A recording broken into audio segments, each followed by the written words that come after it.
Let's see. Okay, so now it's I think we're on. live. Yes, we're live. And Yes. hello. Welcome to my channel. Thank you for coming back. If you're one of my subscribers, it's so awesome for you to return and see you again and talk to you. And if you're new, thank you for joining in. We have an interesting conversation today because, as you know, I talk a lot about non-monogamous kinds of things, swinging and threesomes and open relationships. So I thought I'd just kind of put it all together and talk about exploring in a relationship. And I brought a friend, a colleague, a really awesome woman to talk about it with me, Bella Bablumian. So let's have Bella give us a little introduction about herself, what she's doing, and then we'll dive into the conversation. If you have not subscribed to my channel yet, please do subscribe. You can hit the alarm button. I'm here every Thursday, but I'm going to be doing I post a video every Thursday, but I'm going to do some odd conversations with people on various days. Today's a Tuesday, and this just came up, and I was a topic that I wanted to do something about. So here we are today. So, hi, Bella. Hey, Liana. How are you? Fantastic. I'm in Brazil, and she's in San Diego. Currently, right? I'll be coming back to Rio soon, so we'll be. Yeah, cool. But it's really, I'm so happy that we decided to do this because I think it's such a necessary conversation. But we'll talk about that. Let me introduce myself for those of you who don't know me. And Liana, thanks for inviting me. You have such an awesome channel. I follow you and I share your videos with other people because it's the type of information that we need to have an open discussion about, because it makes people's lives more pleasurable, enjoyable, and more fulfilling, right? Yeah. And it's, I think the more open conversations they have, the more we learn and the more real we are in life. So anyways, for those of you that have not met me, my name is Bella Bablumian. I am the founder of the Imbody Wellness Institute. That's in Rio de Janeiro, but now it's becoming international because, the pandemic made it that way.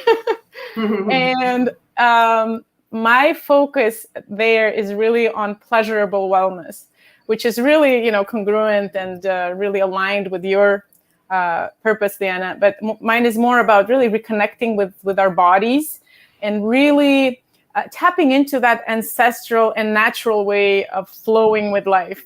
Even though I talk about like healthy living, wellness, pleasure, purpose, a lot of different things, but it's from the place of our body, and it's this inner knowing. And from in there, I think pleasure has a really, really key role as our guide, right? Because a lot of times we think of pleasure as like, oh, pleasure, it's very hedonistic. And, in our culture, it's not really well seen still.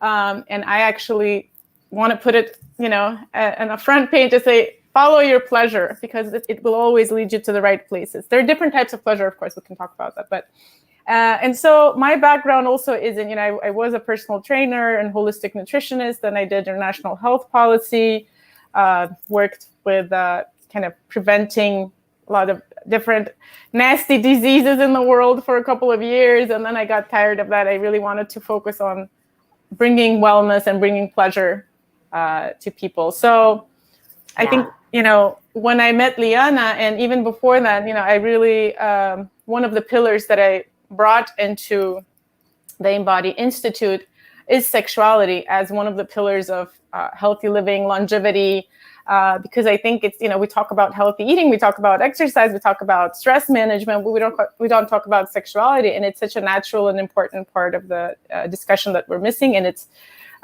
both has so many physical, emotional, spiritual benefits that we could talk about. But coming back to the discussion that we're going to have today, I think what really attracted me to this discussion is that I'm seeing so many people struggling with this concept of monogamous relationships.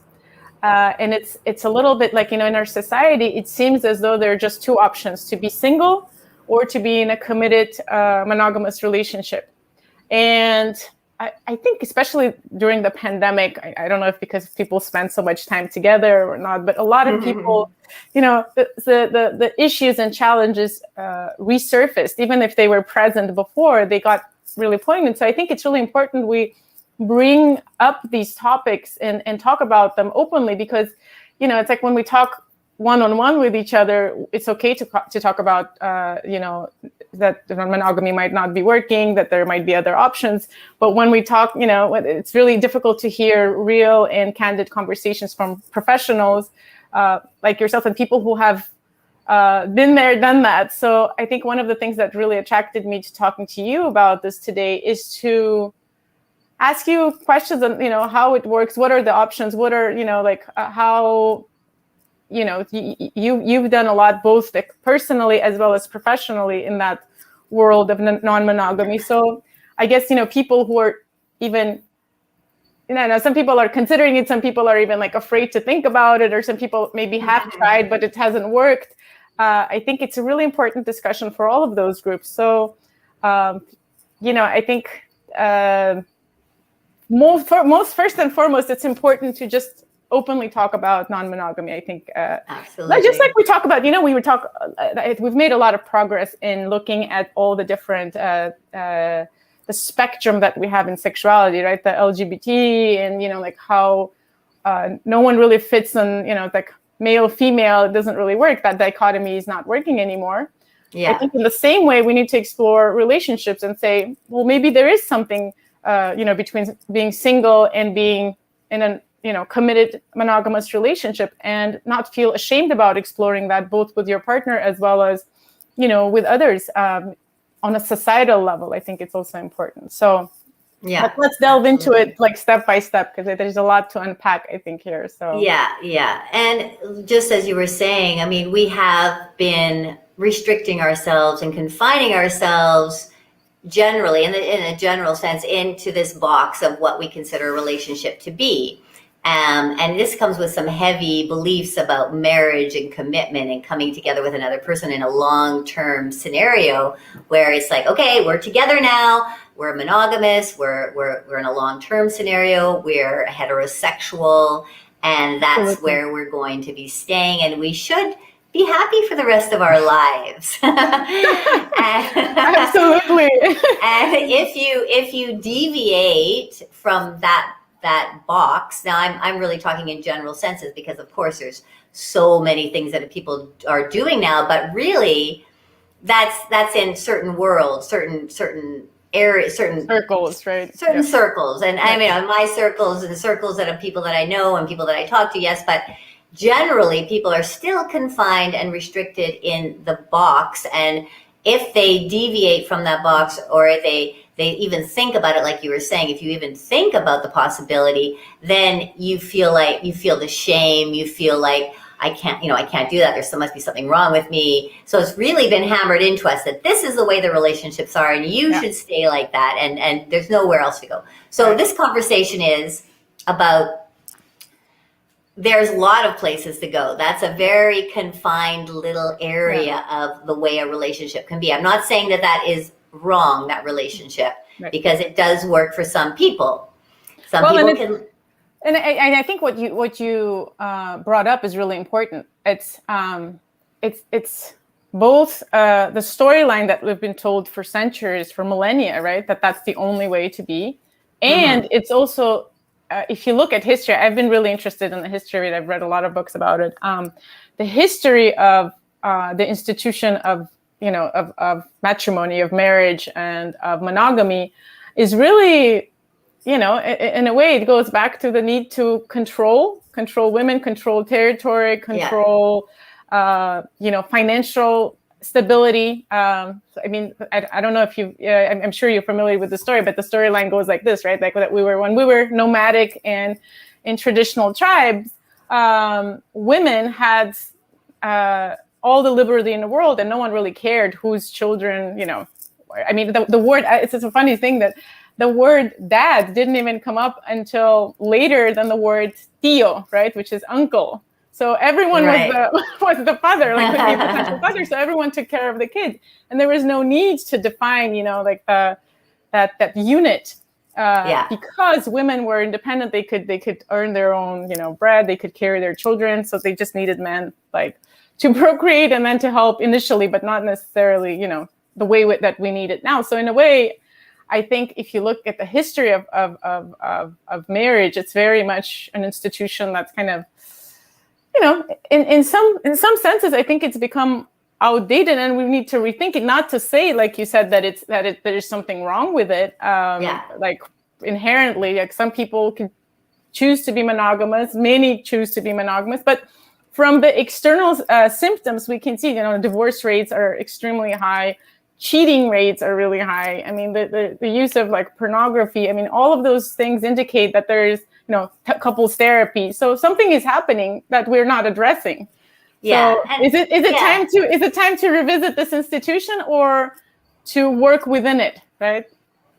Well, I think it's time to redefine it, right? Redefine it, and that's how I discuss. That's how I do it for myself. That's how I do it with clients. Is that okay? You're in a marriage, but instead of let's break down these old beliefs that exist that are attached to marriage, and they're heavy and they're big and they're they're generations and generations, and they're full of like I say again, of restrictions and confinements. But you can break it down and you can start to decide, hey, what kind of marriage do we want? How do we want to move forward? I'm a certain kind of person, a certain modern person. Let's talk about it becoming this modern marriage, right? I'm a different kind of person than people used to be. So is my partner.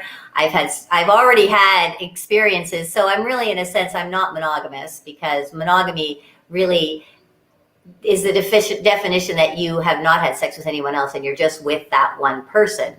Right. But we actually are all, many people are non-monogamous, exploring with many people. But redefining marriage for the individual couple. And this modern perspective is creating your own unique relationship in any way that you want. And that's why the discussion about this exploring non-monogamy, because there are so many options that you can choose from. Right? There's so many directions that you can stretch the walls of that relationship, depending on what each of you want to do, which direction you want to go, how you want to explore your lives. Well, it's also important to remember that it's up to the couple, right? Oftentimes we think of all the judgment that will come from, other members of the society and what will others think and this and that. But in reality, it comes down to like, what are your needs and what are my needs and how are we going to reconcile them? Exactly, and if you don't open that conversation, you'll never know. Maybe your partner has the same desires, and you're going to go through your relationship suffering and not even discover that you have the same kind of that you want to try to do different things. Well, that happens a lot. That happens a lot in relationships. That's what I was going to ask you. Can you tell us of like the more juicy, like going from theory into practice, like. What have you seen? I mean, you work with a lot of couples, right? And you see a lot of different situations, scenarios. You've written and a lot about this as well. Your videos, like your personal experiences. So, what's out there? I know there's a lot, but maybe you can give us a little summary. Well. One thing that I talk a lot about, because this is what I think is one of the key elements that is going to start changing the way people think, and this creation of modern marriage, is for people to start to revealing their desires, right? Revealing deeply within themselves what they are feeling, what they want. And so what happens, and specifically looking in long-term relationship, and long-term could be 1 year, even 1 year, 5 year, 10 year, 20 year. I mean, there's all long-term is whatever it is that it becomes. But people's sex life starts to dwindle, starts to become a little bit boring, starts to become monotonous. Right. Monotonous. Thank you. So in order to change it, one has to then look at, okay, well, that worked for us up to this point in our sexual connection. What do I feel now? Right. What is going on within my being now? And what's happening is people are holding it back. They're not telling their partner. They're just I want to do this, but I don't want to tell my partner because they might think I'm nuts, and they'll probably say no, because I know them. Right. They're probably not going to be into it. And so I'm just going to not do anything about it at the moment and not say anything and just keep our sex life like at the low end that it is. I want to interfere there because say like I've seen it. I work with clients on their body awareness, right? And like really reconnecting with who they are. And it happens every time this happens, actually, you know, inevitably we come to the relationship that, you know, in a way, like you connect to your desires, right? And you see that some of the things are just not working for you anymore, right? And in a way, it's funny because you doubt your body more than you doubt the social norms, right? And this is what I'm seeing a lot, this clash between, wait, I was told that when I meet the right guy, the prince or, you know, the princess, then I should not have any feelings for anyone else, or I should not want anything different. And I'm seeing actually both sides, right? Like some people choose to stay single because they're like, oh, I love her, but I don't feel like I could be just with one person. And they choose not to be with that person, which is, you know, a loss because there is a relationship potential. They're just not ready to make it monogamous. But they have to choose between this and the other way around too, which is like people just dive into it thinking that that's the, you know, everything is going to be like the picture perfect marriage and that's it, right? And like you said, after a few years, it's only natural because I think we I don't know, this is an argument also, but are we by nature monogamous or not? And from the research I've been looking at, it just does not seem to be the case at all. You know, if you look at her, there's a lot of different kinds of research around that. People are very curious about that. And, you know, I think it comes really down to each individual. And I think it's also that sexuality, the energy of sexual energy is not like a linear energy. Okay. Right. It's flowing in a different kind of manner. It's moving in your body in a way that shifts and changes. And yes, you might be coming together with your partner and you're monogamous. And that's what happened to me in my first relationship. We were monogamous for the first 12 years. And it was beautiful and wonderful and it worked. But then it was just like, okay, we want to do something different, and things change and our desires change. And, you know, you will change. We change physiologically. We change. We've spent time here on this planet, and we start to change in what we want to do and how we feel. And our sexual needs and desires also change. And in my first relationship, it started to shift and change. And my partner was, you know, this was when my partner was feeling some kind of, he wanted to have some experiments with same-sex explorations. And I see that a lot as well in relationships where a heterosexual relationship where one of the partners is like, has always, or hasn't maybe always, but has started to fantasize about a same-sex experience. And they feel bad about it, that this is what they want to do because they've been in this long-term relationship. But this is the time that you need to then open up to your partner. So I'm really, again, let's talk about the desires you have. You don't have to actually do anything yet, but just start talking about it. And you will likely, and most of the time, you find out that your partner has some kind of desire and sometimes similar desires. Certainly they would like to do something different as well. There's a you know, the sexual connection has kind of become a little bit dormant. So you're both wanting to pump it up, to change it, to shift it. And it's that desire that you have within your body that you want to start releasing and talking and sharing, right? So because desire inherently is something, or sexual desire is about wanting to discover something different from you, right? It's that approximation. So when you've discovered everything about each other, then somehow you need to create that distance again, right? To feel the pull. It's a little bit like the magnets, right? Attracting. So once. You just can't keep doing the same thing over and over and over and over and over. And that is absolutely for sexual energy, sexual connection with your partner. It gets boring and tedious. So you need to have change, and that could be just the two of you doing something different.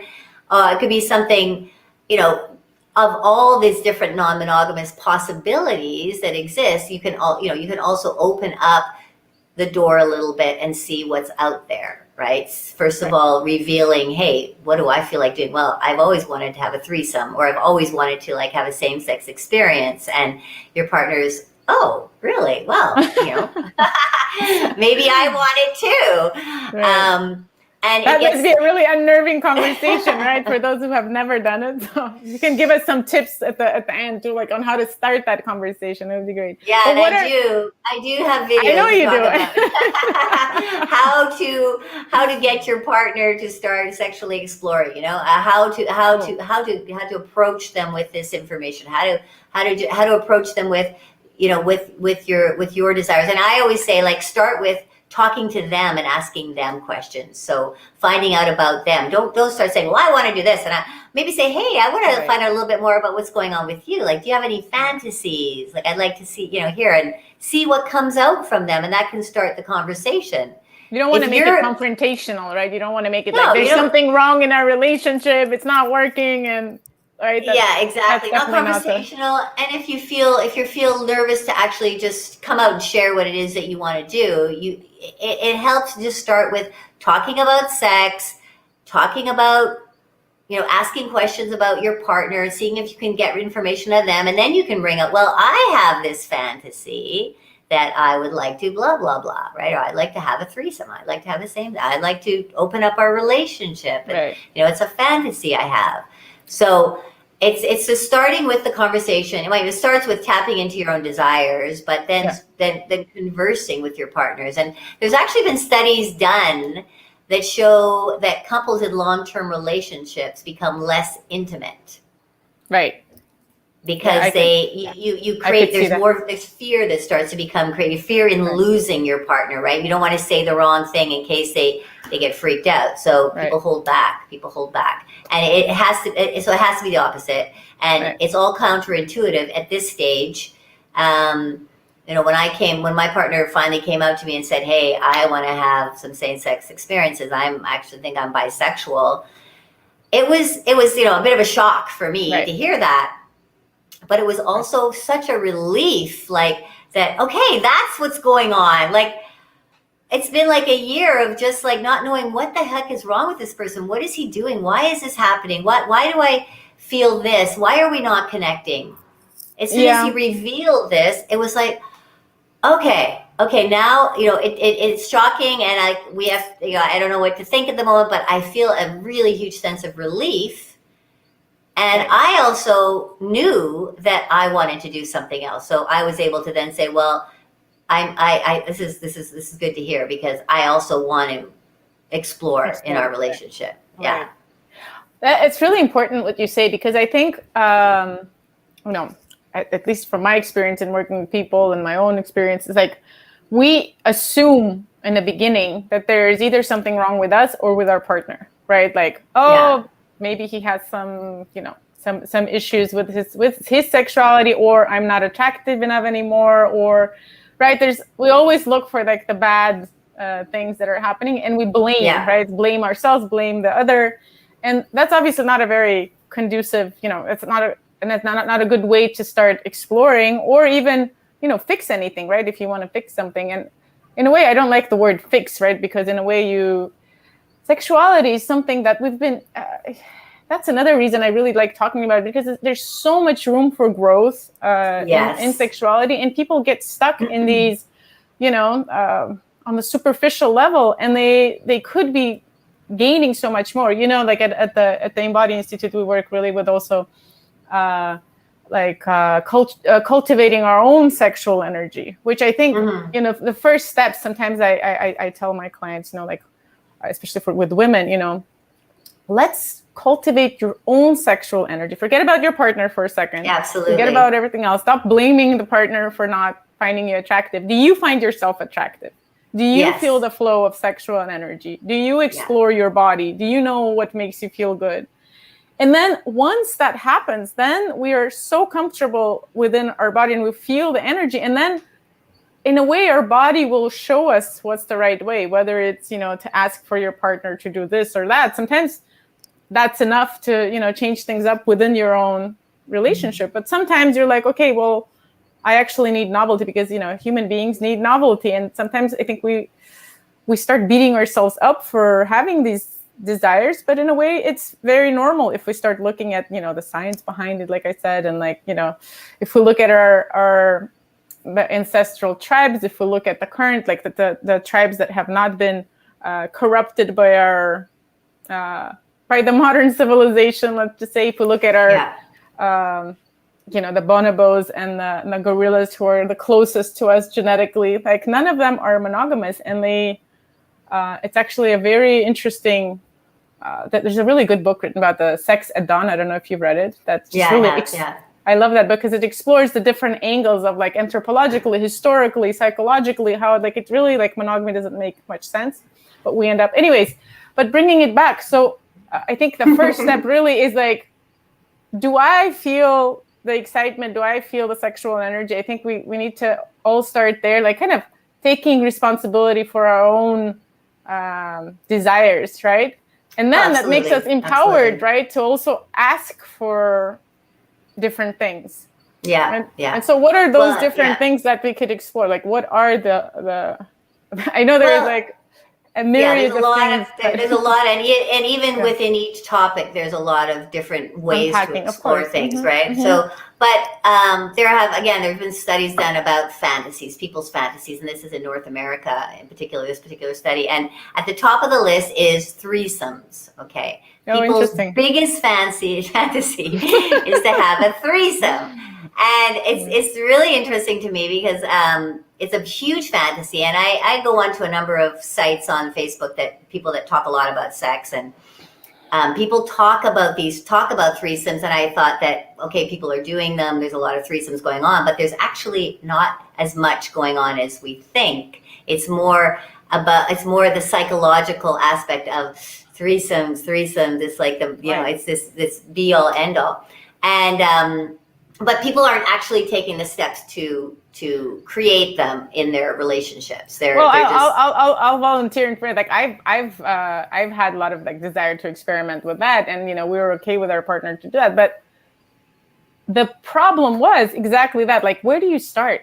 Like, how do you like? It's hard enough to when you're single to go on a date or whatever, like it's it makes people nervous. Like, how do you as a couple approach a third person, or how does it even work? Well, that's where your expertise comes in. Yes, and there's a lot of different ways. I mean, there's the organic way. So if you and your partner, you and your wife or husband, you say, hey, you're able to talk, you have the desires have come out, you decide, let's have a threesome. You're like, okay. Just talking about it and opening to the possibility gives you some possible options that it can happen organically, because now you're kind of you're both kind of radiating this energy a bit. And if you're people that go out to events and parties, and then you can kind of feel it with other people, and that's a possibility if you're open to that, and if you get out a lot. If you don't, and you want to try it, like there are so many sites now that cater to people that are looking to have threesomes or other kinds of sexual experiences.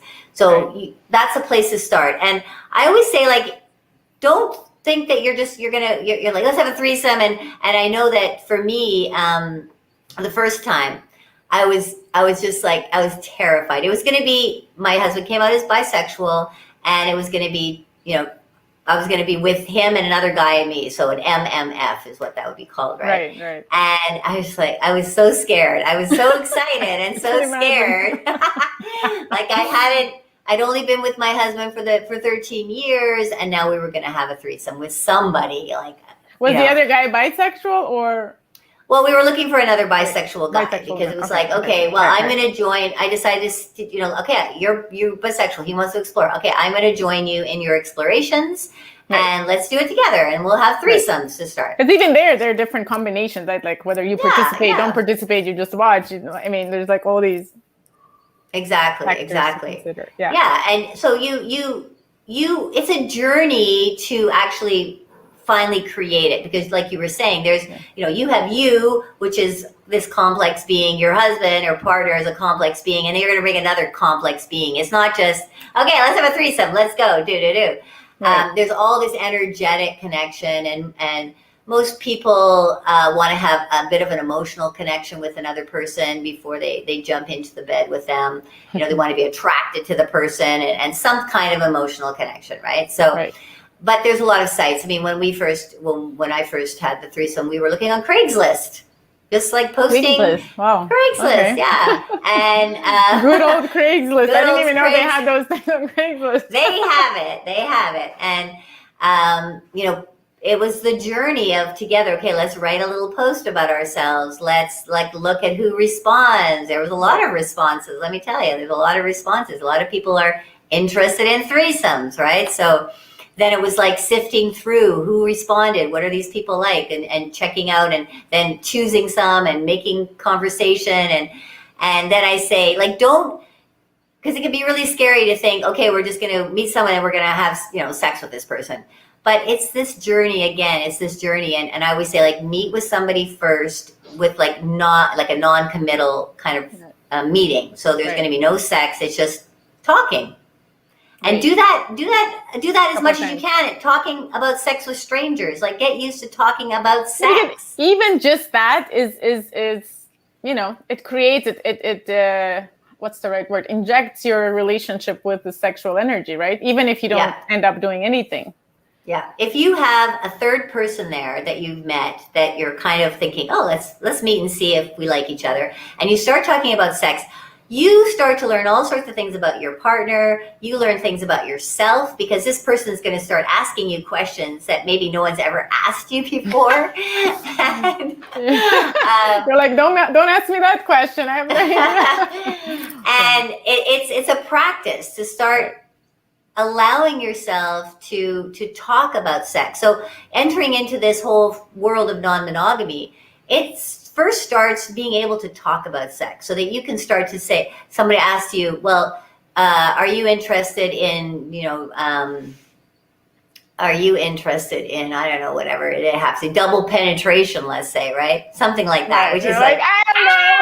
What? Then you're like, you have to think about this. Well, right. I don't know, maybe, it makes you start to think. It makes you start to think about the different possible things that you can do, about how your body might feel, about how you feel about sex.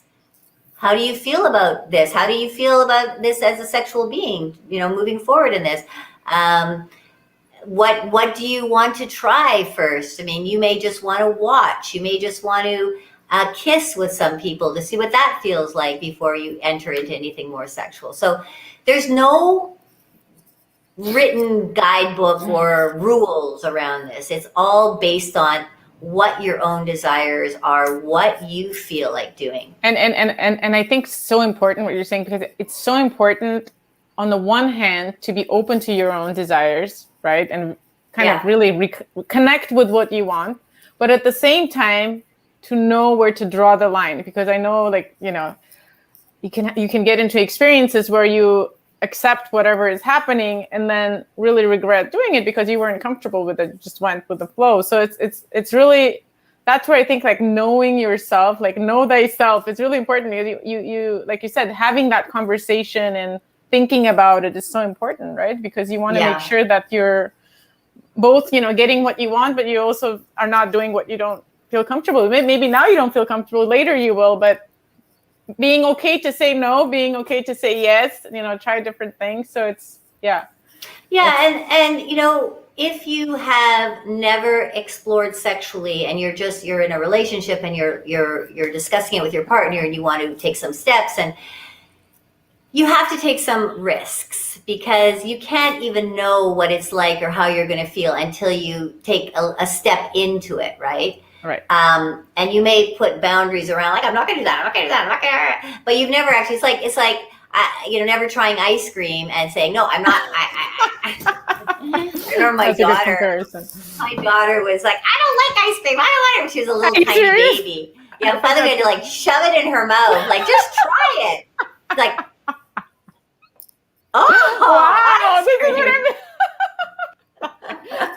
great comparison.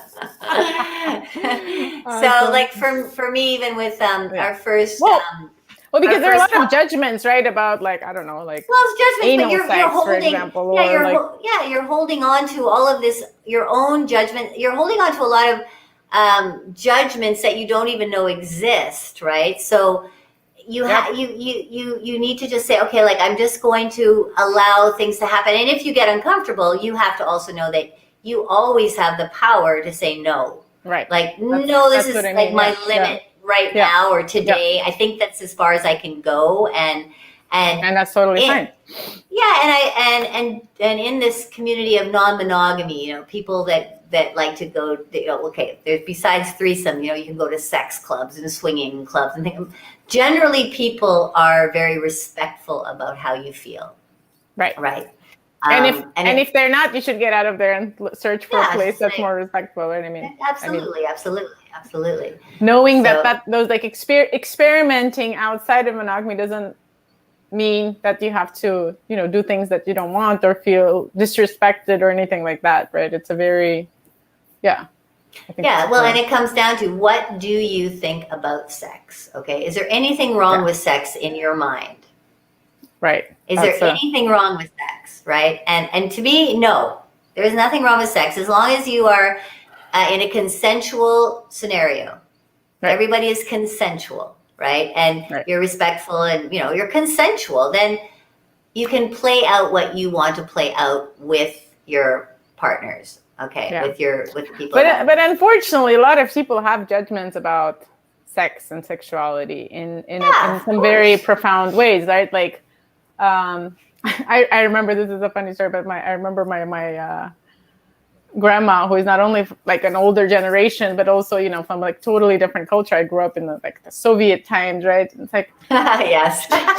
She was visiting us and she was reading this book, these novels, right? Like, she downloaded all these novels in her Kindle. And one day she comes out, she always complains because she's like, what are all these like modern people doing? What's going on? You know?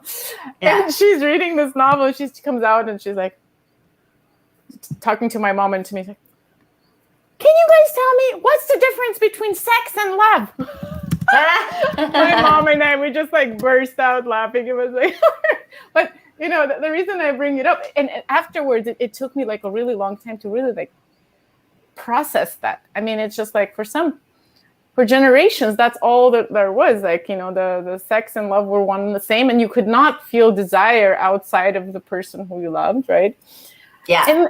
But I also think on the other extreme, like, people have kind of dissected like love outside of sexuality too much sometimes even. I don't know if you agree with me, but it's now like, oh, we're only having, you know, like a casual relationship and I can't feel anything, right? There's that too. I think it's just like, you know, going from one to extreme. I think it's really about what feels right. Like, if you were feeling something, then great. If you, you know what I mean? So. That again is preference, right? I mean, if you want to just have sex, no strings attached, great. You have consensual people that want to do it, go do it. Of course, now there's like the whole sacred sexuality is huge and opening up, and this is a whole other exploration. So if you want to go into that, you want to go into deep love, sexual connection with your partner and transcend sexually into other dimensions, you can do that. You know, so there's no, you know, I this idea of like holding us in a box of what it should be, that doesn't really exist. There's just so many options. There's almost as many options as there are people out there, right? And it can change for each person too throughout your life, right? Like you said, you were monogamous, then you decided not to be monogamous, and then, you know, like you went back to being monogamous. So it's like, we have different needs at different phases of our life, and it's okay to explore them. And it's more than okay. It's really important to explore them, because I see so much of like repressed desires not only ruining, it starts showing in your body, you know, in disease and pains and, you know, stress, anxiety, in ruining your relationship. Like you take out your repressed desires in some other ways. So I think there's just so much for really being honest with yourself, even if you think that it, you know, in the end it might not be something that your partner is okay with. Like, I think it's really important to be honest with who you are and what you desire. I mean, yeah, and sometimes people do come out to their partner because they haven't been having very good sex, and they have desires, something they would like to explore, and they find they're both on very different pages. Okay, that does very happen. different. It happens. It absolutely happens. And I still think, and I've worked with couples like that, and we just like, let's put it on the table. Let's put on the table what it is each of you is feeling right now in your life. You've been together for 10 years, 15 years. You've changed, you feel differently, maybe they have children. Let's put it on the table what each of you is feeling right now. And let's see if there can become some kind of solution that can satisfy both of you. I don't agree with no sex being the default. And that tends to happen most of the time. And, I respect the fact that sometimes people don't want to have sex for whatever reason at that time in their life. Sure. I see that sometimes with mothers who just are not interested in sex anymore at that point in their life, or, you just don't feel like it. Okay. Right. But it doesn't mean the default has to be no sex in the relationship. There are ways that your partner, you can work it out, that there's ways that you can, there's ways that you can work this out. And so that does happen. It doesn't happen, I don't know how often that happens, because I haven't talked to every single person on the planet. But that happens a lot. If you want to stay together because you have this connection and you just want to be together as a couple, then there's no sex happening, or the sex has gotten boring. You actually like to have sex with each other, but it's like we want to have some spice. There's no reason not to just talk about what the possibilities are and look at the options. Right. What can we do? What can we try that might be different? What do you want to do? I mean, you can also just go explore. You don't have to play with anybody. You can go to a sex club and just stay together as a couple and just experience being in a place where other people are having sex. And just that energy can change how you feel about your own sexuality and about your connection, and get you really turned on. Even just talking about sex with your partner and about your desires and about your fantasies can turn you guys on to another dimension of exploration. Absolutely. Somebody made a question here about that they're worried about the wild diseases out there. And this, in my opinion, is the main reason for a monogamous relationship. And I just want to say a quick thing on that, because there's actually not a lot of diseases. There are infections that exist, okay? And infections can be cured. And the infections, and I really believe this, and I have done my own experimentation on this and with other people as well, the infections are connected to the fear of sex. Okay? Yeah, connected to the fear of sex. So if you have really, and I saw that in my own body, and I see that with clients of mine, even bladder infections, things like that, our body reads what we're feeling and starts to respond to how we feel about something. So this one client, for example, was getting a lot of bladder infections, and they came to me. They were not having good sex. She's getting these bladder infections, which was stopping them from having sex, and it was very uncomfortable for her when there was any kind of penetration. Well, we find out that there's a lot of stuff in her past that is stopping her from wanting to be like fully expressive in her own body. They aren't really exploring anything besides the same thing they've been doing. She's bored. He's penetrating her when she's completely dry. Just all of these things. Right. So her body is actually like responding to stop it from happening. If you're exploring non-monogamous, wear a condom. People wear condoms. That's how one protects himself. There's actually a better chance that you're going to get hit by a car or get in a car accident than you're going to die from kind of a sexual infection. And infection, again, you can take medicine. You can take, there's cures. I wanted to add to that. I'm really into the idea that, first of all, if you look at benefits of sex, The benefits far outweigh, yes. Far outweigh the risks, and we're not being, we're not seeing that a lot in the media. I mean, it's gotten a little better, right? We hear about the benefits of sex, but they're not just physical benefits, they're emotional benefits. Like it prevents a lot of different, as a psychologist, I can say, like anxiety, depression, stress, all of the modern diseases that we have in reality. I really believe they do come down to the sexual repression we have. Because if we compare, and I really like talking about the way that our ancestors lived, we used to have way more sex before than we do now. And that created a lot of these feel-good hormones in our body, aside from all the benefits that the orgasm can have and all the like touching, and like people really forget that the feeling good is not just a feeling good, like euphoric, like whatever. It boosts your immune system. It actually boosts your like killer cell activity by something like 60%. It repairs your tissues like 150% faster once you're flooded with those like feel good hormones. So it really, it's a fountain of youth. It's the fountain of youth. That is the fountain of youth. Exactly. I really believe it is the fountain of youth that everyone kept thinking, because it's like it's we forget, and we sort of focus, our society is so focused on disease. And I used to work in disease. That's why I got out of it, because if we constantly focus on disease, then that's what we will see too. Also, there's also like the thought patterns, right? Like if you're only living in fear, then that's what you see. But if you shift out of that and see how much benefit there is in feeling good and exploring and really just honoring your true self, like I really believe that a lot of the a lot of the physical ailments will stop existing. A lot of the like social issues that we're having it's because we're not being true to ourselves, and anyways. I absolutely, totally agree with you. And I just want to look at this other comment about if my special one decides to have sex with someone besides me, I'll probably will think that he does not love me. And there is, when you enter into non-monogamy, there's stuff you have to start to deal with around jealousy, around your own self-esteem. And Bella was talking about how you have to go in and really work on your own being and find out how your body responds, how your body connects to your own desire.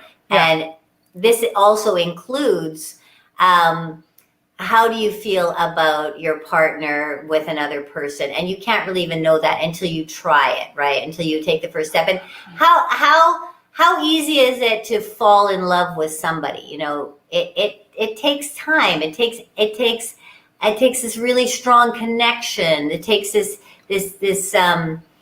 if your partner and you have come together and you're in a loving relationship and you've decided you're going to go together and explore, there's a connection there that's far deeper than, bringing somebody in for a threesome. Far deeper. I mean, you may get very excited and turned on and have a amazing experience, maybe a life-changing experience, but you're not in the depth of love. Maybe you have children, maybe you have 20 years behind you with this person, right? Well, and that brings us to a question that I had too, which is, who said that love is something that could be that needs to be so exclusive, right? Why exactly. That it goes back to that comment that I made about, like the casual sexual relationships that we've made the norm. Good point. Yes. Because like you have more than one children, you're not going to love the second child less. And you can't possibly love any person the same way. You can't. Everyone receives a different type of, and I will go even further than that. I think I've come to this really deep realization recently that love is not something you feel towards the other person, really. Love is the state that you're in. So yes, the other person might have activated something in you, opened you up to something, to the experiences, but you own the love.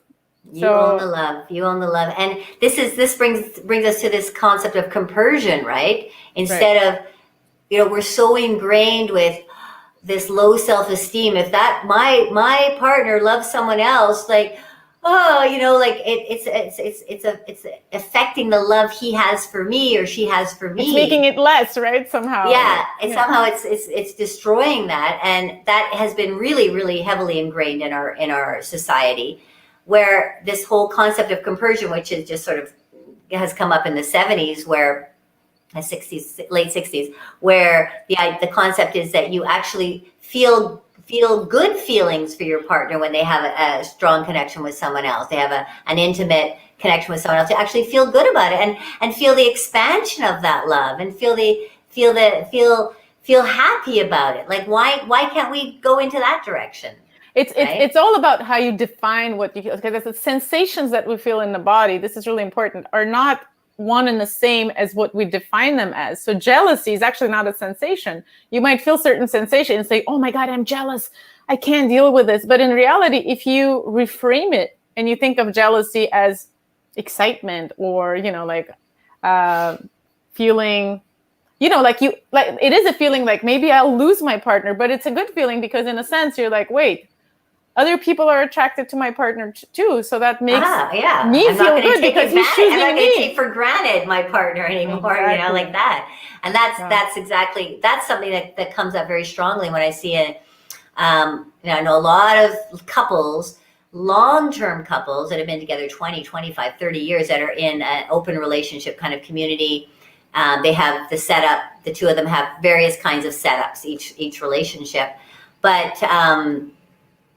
There is this really, where was I going with this? Where was I going with this? I mean, we were talking about, I lost my train of thought. I lost my train of thought for some reason. Oh my goodness. Long-term relationships. Just having an even stronger connection together. Right. Feeling more love for each other, being very, just such loving people to everybody, because they know that they're secure in the love they have for themselves. They're secure in the love they have for their intimate partner. And a lot of people I find like to have, one secure partner as, not everybody, but lots of people that I've seen in the community of open relationships have sort of one partner, but then they have all of these other people that they spend time with, but they have their core kind of partnership.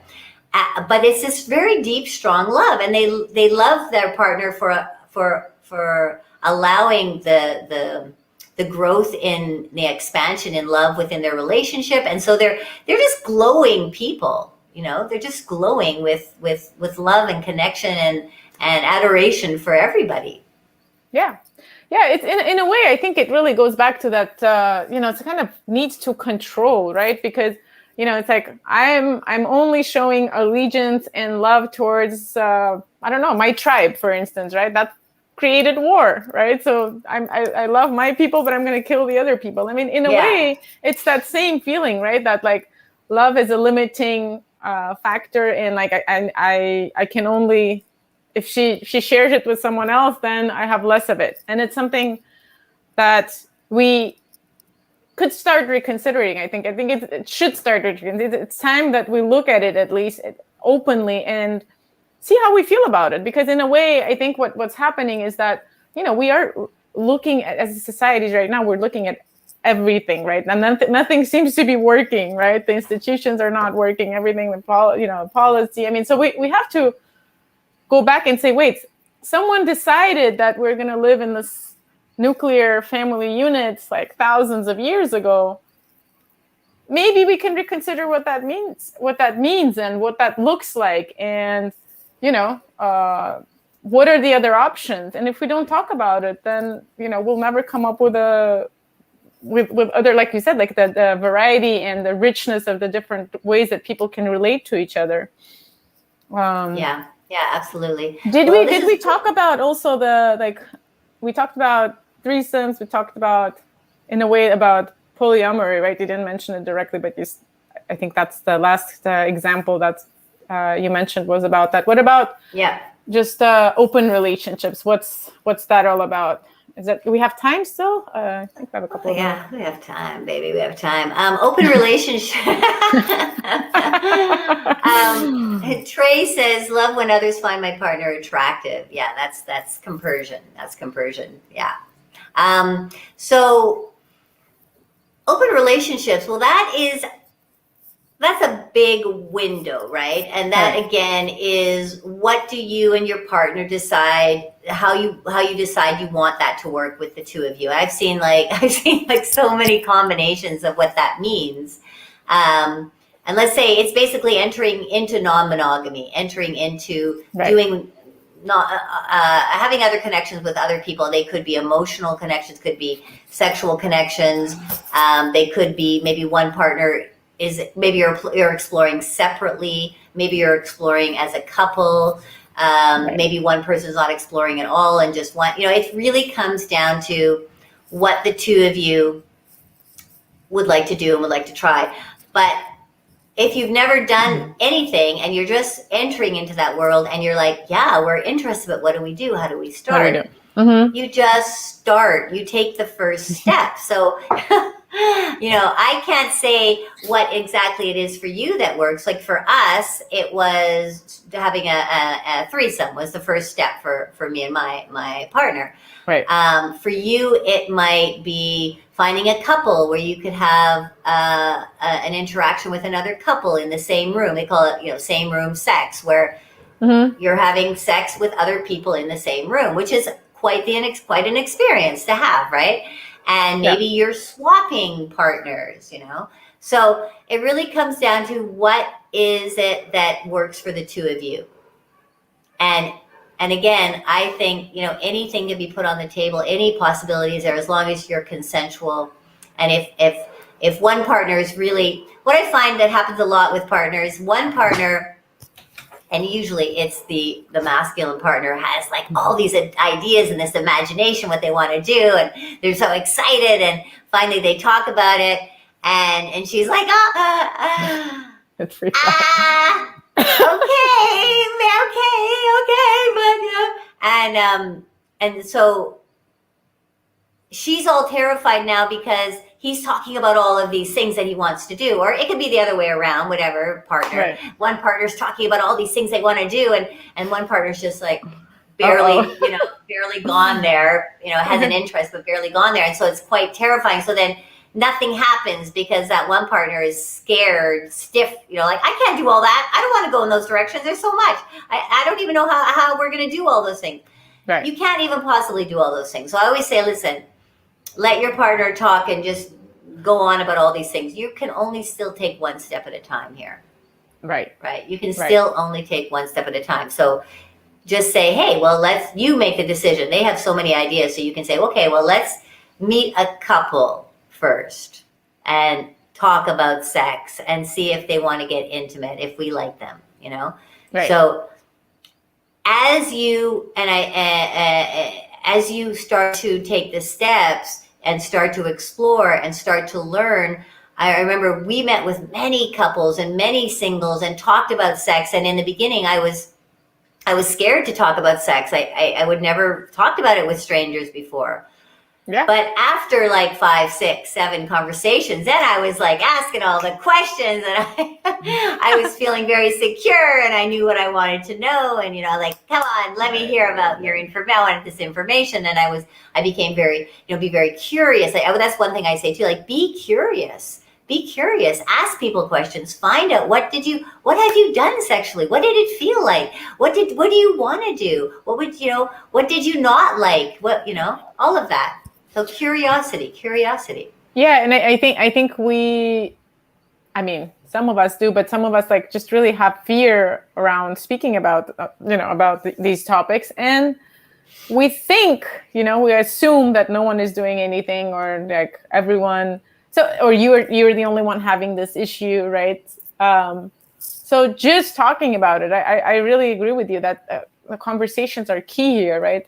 Both for understanding that you're not alone in having some of the issues in a long-term relationships, or desires to want to open up, or desires to try something different, and that a lot of people are doing things and you might not be aware of it because no one really talks about it, right? Unless you're in that kind of a community and stuff. And I think it's time we just like openly talk about it, because sex is part of normal life, and in a way it's so it's still kind of degraded and taboo, and we only see it in pornography, or it's like a public health issue, just like the comment revealed. It's like there's this whole space where we can learn about it and where we can explore and where we can really bring so much goodness to our life, both, Yes. physical health, well-being, as well as like, endless amounts of pleasure and spirituality, something that's, like you said, it's a new trend that I think is really important too, because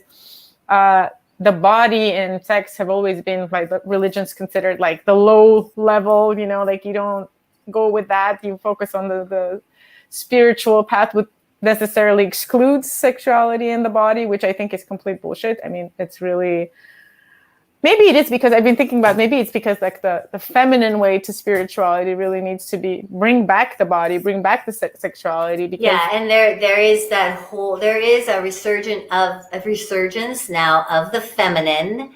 And I really believe that this is absolutely crucial now, that the feminine taps into her own sexuality. She's the leader here, I'm saying she, I'm it's talking not about just the feminine. right, it's not just women, right? No, it's the feminine is the leader. The feminine is the spontaneity, the flow, the full on love, the expression, right? And so without that, and a lot of the feminine has been, suppressed. Patriarchy that's just oppressed and squished, and that a lot of people don't like, where is my feminine? I don't even know how to access this feminine part of me, right?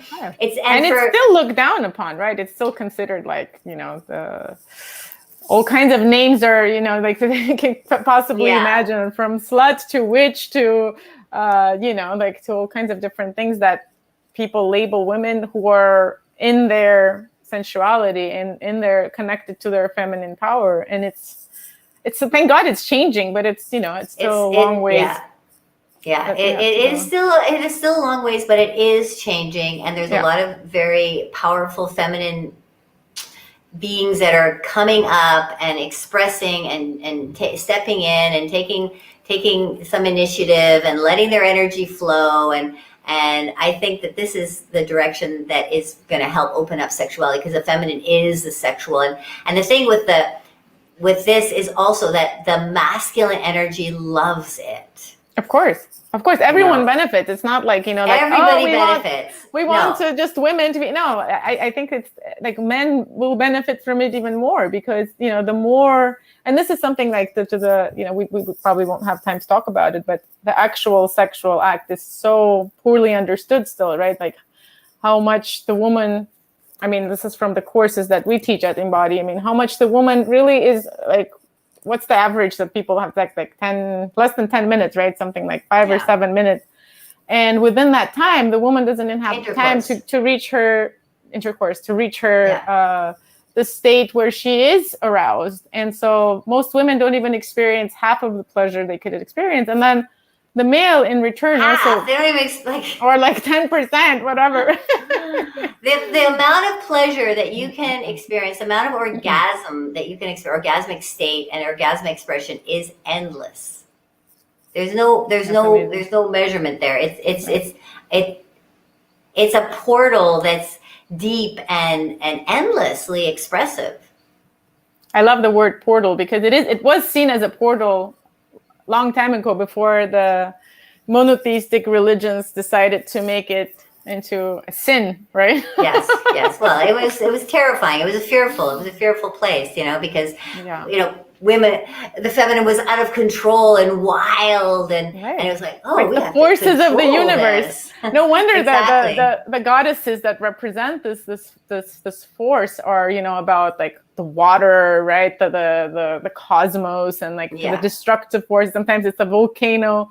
But that's like a volcano in your bed. That is the feminine energy coming out, right? A volcano in your bed. Can you hold the volcano in your bed?